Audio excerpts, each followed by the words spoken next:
Hey there folks, in today's video I'm going to be showing you how to clean the small PCV orifice on your intake manifold on a Chevy Equinox with a 2.4 liter 4-cylinder Ecotec engine.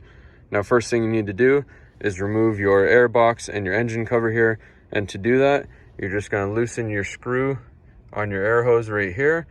Then you're going to come down to your PCV line. I have a catch can on here so it looks a little different. If you have a stock setup, it'll just be a black hose coming and pulling a U-bend and into here, but the fitting's the same. Just pull that out, and then you go over to here and you look down below the air box right here. There's another screw you're going to loosen, and then I'll show you how to get it off. All right, so now that we have all that loosened up and disconnected, we're going to remove our air box and our engine cover.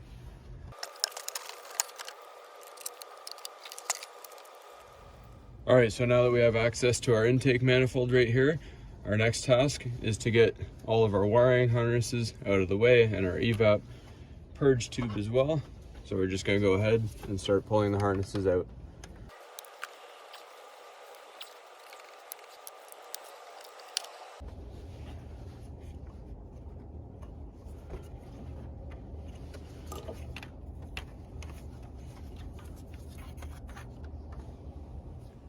All right, so now that we have the wiring harnesses and all that out of the way, our next task is to take this 10 mil bolt off to get this wiring harness out of the way and get our shield off. Another thing you want to do, grab a fairly clean rag and just put it into your throttle body right there like that, because when you lift this off it's going to be fairly dirty.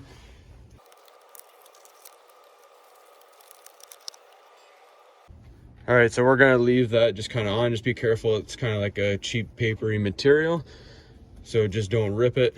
Doesn't have to come all the way off, just give us access to the bolts right there.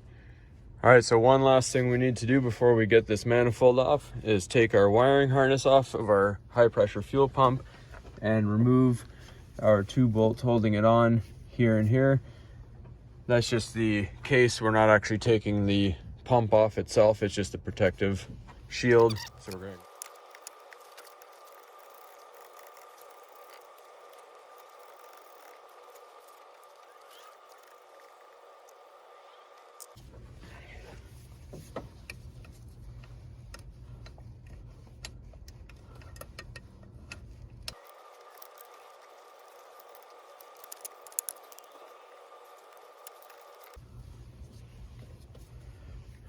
All right, so that's just a plastic rivet holding this line in place. Just be gentle with it. All right, now just one more bolt on the bottom of the shield right there. We're going to remove that as well.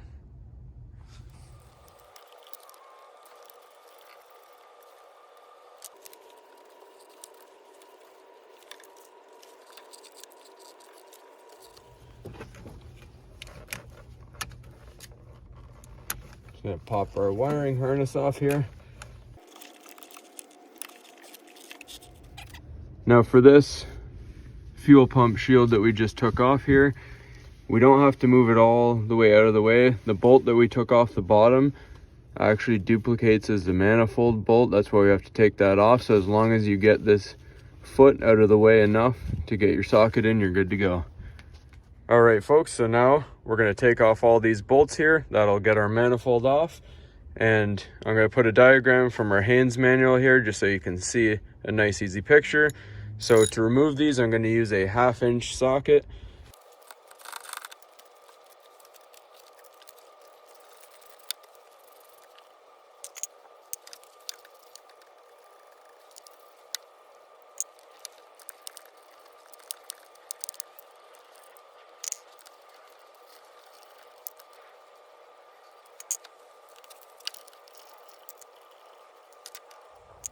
All right, now the last bolt we're going to take off is just that one behind the high pressure fuel pump.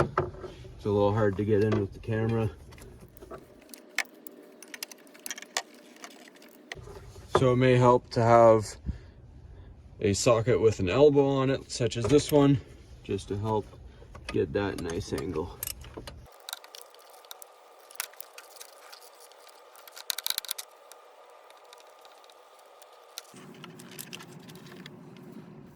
All right, so now before we break the seal on this, we're just going to use some compressed air and blow it off to make sure all the debris is out.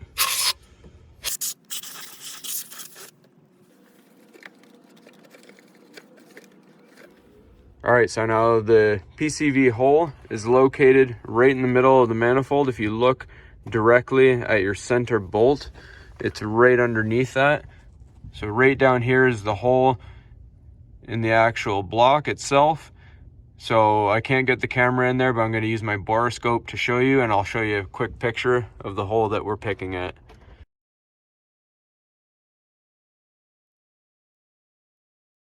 All right, so to clean out the hole, we're just going to use our pick here. You can get them at your local automotive parts store. It's actually an O-ring remover. So I apologize in advance for the angle here. So right here, that's the hole I showed you.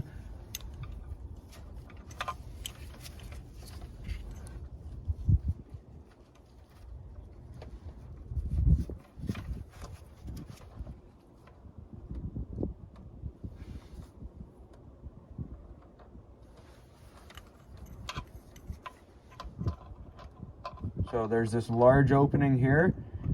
You're just going to go right above it.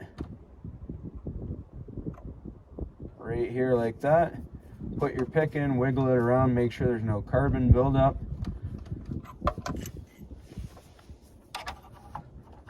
And then next, what I'm going to do is use a little throttle body cleaner, and we're going to spray it out.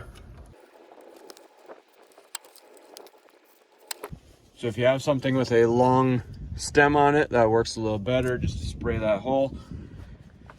And that's all there is to it. So we're just going to wipe everything clean, and then we'll show you how to put it back together. All right, folks, so now before we put this all back together, we're just going to put a little Dialectic grease onto all our gaskets, and then we'll seal it all up.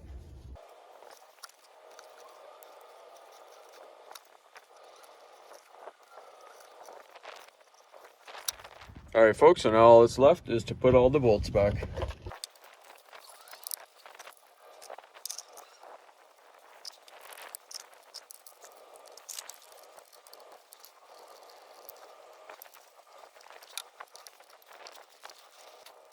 So I'll show you the sequence. I'm just going to post a picture up here real quick, and we're going to torque them to 89 inch-pounds of torque.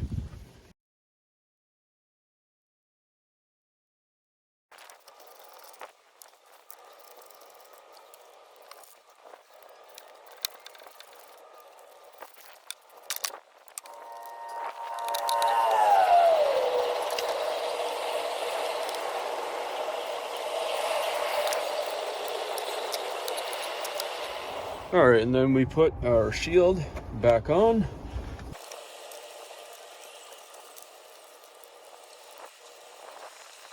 Now we put this wiring harness back on. Put our fuel pump shield back on.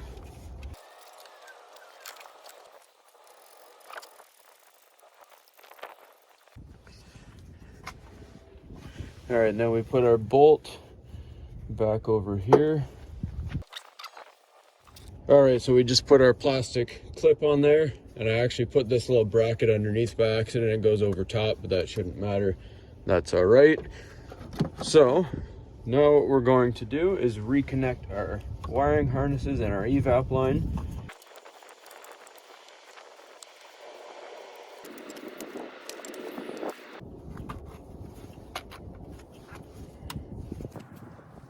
And then of course, we're going to put on our engine cover and our airbox, and then we're good to go start it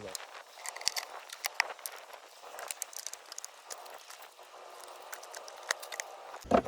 And then just reconnect your PCV line on the side here. Tighten both your hose clamps here and at the bottom. All right, then we start it up real quick. Make sure there's no check engine lights and that it's running smoothly.